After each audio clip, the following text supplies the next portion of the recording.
कभी सोचा है कि एक प्राचीन ग्रंथ में ब्रह्मांड के संतुलन का राज कैसे छिपा हो सकता है? आज हम हिंदू पौराणिक कथाओं के एक सबसे बड़े ग्रंथ शिव पुराण की विशाल और आकर्षक दुनिया में उतरने वाले हैं। ये सवाल ही अपने आप में बहुत बड़ा है ना? देखिए, ये सिर्फ एक नंबर नहीं है। ये एक ऐसे ब्रह्मांड का दरवाजा है जो देवताओं, असुरों, जबरदस्त लड़ाइयों और बहुत गहरे दर्शन से भरा पड़ा है। जी हाँ, 24,000 श्लोक। और कमाल की बात तो ये है कि ये तो इसका छोटा रूप है। असल शिवपुराण में 1,00,000 श्लोक हुआ करते थे, जिन्हें महर्षि वेदव्यास ने हम सबके लिए समझने में आसान बनाने के लिए छोटा किया। अब इससे पहले कि हम कहानी में और गहरे उतरें, ये समझना जरूरी है कि आखिर ये पुराण होता क्या है। देखिए, ये सिर्फ पुरानी कहानियां नहीं हैं, ये तो प्राचीन ज्ञान का खजाना है जो हमें ब्रह्मांड, धर्म और जीवन के चक्र को समझने में मदद करते हैं। तो ये जो महाकाव्य है वो 7 बड़े हिस्सों में बटा हुआ है, जिन्हें संहिता कहते हैं।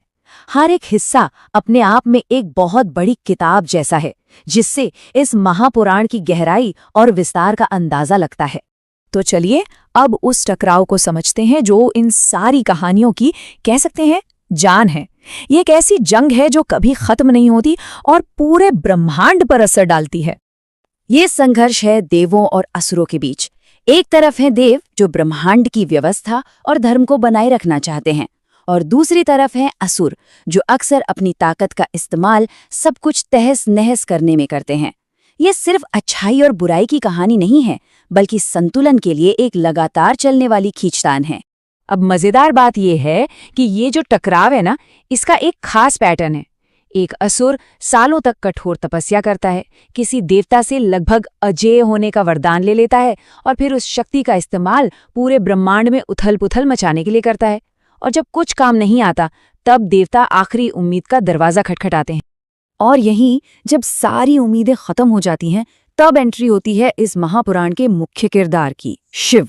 वो शक्ति जो तब संतुलन वापस लाती है जब कोई और उम्मीद नहीं बचती। इसकी सबसे बेहतरीन मिसाल है त्रिपुर की कहानी। तारकासुर के 3 बेटों ने ब्रह्मा से वरदान पाकर 3 उड़ने वाले शहर बना लिए और पूरे ब्रह्मांड में आतंक फैला दिया। वो इतने ताकतवर हो गए थे कि कोई भी देवता उन्हें रोक नहीं पा रहा था। देवताओं की हालत कितनी खराब थी, वो इस बात से पता चलता है जब वो ब्रह्मांड के रचयिता ब्रह्मा के पास जाकर कहते हैं, हे विधात्री, हम बहुत दुखी होकर आपकी शरण में आए हैं। कृपा करके उनको मारने का कोई उपाय सोचिए ताकि हमें सुख मिले। लेकिन यहाँ तक कि ब्रह्मा भी अपनी सीमाएं मान लेते हैं। वो देवों से कहते हैं कि ये वरदान तो मैंने ही दिया है, इसलिए मैं इसे वापस नहीं ले सकता। सिर्फ एक ही है जो इस नामुमकिन काम को कर सकते हैं, महादेव शिव। और तब सारे देवता अपनी आखिरी उम्मीद लेकर शिव के पास पहुंचे। उन्होंने शिव से प्रार्थना की, उन्हें दुखियों का मित्र और रक्षक कहकर पुकारा और ब्रह्मांड को बचाने की गुहार लगाई। और शिव वो मान जाते हैं। फिर वो सिर्फ एक दिव्य बाण चलाते हैं और एक ही पल में वो तीनों उड़ते हुए शहर राख हो जाते हैं। असुरों का नाश होता है और ब्रह्मांड में फिर से संतुलन कायम हो जाता है। ये शिव की परम शक्ति का प्रदर्शन है। लेकिन शिव सिर्फ एक महायोद्धा ही नहीं है। ये पुराण उनके किरदार की एक बहुत ही गहरी और दिलचस्प परत खोलता है, जो विरोधाभासों से भरी है। एक तरफ वो परम योगी हैं जो कैलाश पर ध्यान में लीन रहते हैं, दुनिया से पूरी तरह से अलग। वो आत्मनियंत्रण और वैराग्य की मिसाल हैं। पर ये तो सिर्फ एक पहलू है। दूसरी ही तरफ वो एक आदर्श गृहस्थ भी हैं, पार्वती के प्रति एक समर्पित पति और अपने बच्चों के लिए एक प्यारे पिता। ये जो विरोधाभास है ना, यही शिव को इतना अनोखा और संपूर्ण बनाता है। ये दिखाता है कि परम वैराग्य और गहरा सांसारिक प्रेम दोनों एक ही अस्तित्व का हिस्सा हो सकते हैं। गणेश की जन्म की प्रसिद्ध कहानी इस दिव्य परिवार के अंदर की बातों को बड़ी खूबसूरती से दिखाती है। पार्वती एक बेटे को बनाती हैं जो अपने ही पिता को नहीं पहचानता और उन्हें घर में आने से रोक देता है।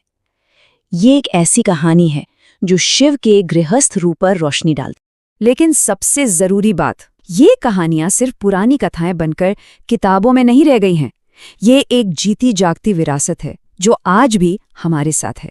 और ये विरासत हमें सबसे साफ तौर पर दिखती है ज्योतिर्लिंगों के रूप में।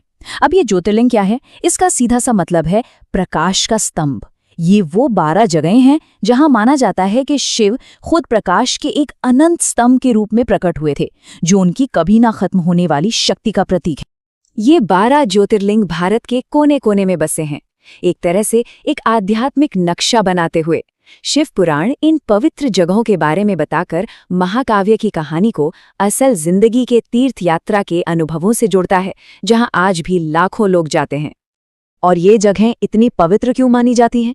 पुराण कहता है, जहां भी शंभू के भक्त उन्हें भक्ति से याद करते हैं, वो वहां एक अवतार लेते हैं और अपना काम पूरा करने के बाद वो वहीं बस जाते हैं। इसी विश्वास के कारण ये स्थान दिव्य ऊर्जा के केंद्र माने जाते हैं। तो कुल मिलाकर शिव पुराण सिर्फ कहानियों का एक संग्रह नहीं है, ये एक पुल की तरह है जो आज करोड़ों लोगों को संतुलन, भक्ति और दैवीय कृपा की एक बहुत बड़ी कहानी से जोड़ता है। तो आज की ये चर्चा इस सवाल के साथ खत्म करते हैं, ये जो संतुलन, संघर्ष और मोक्ष की प्राचीन कहानियां हैं, ये आज हमारी दुनिया को देखने के नजरिए को कैसे बदलती हैं या प्रभावित करती हैं? ये एक ऐसा सवाल है जो इन कहानियों को हमेशा जिंदा रखता है।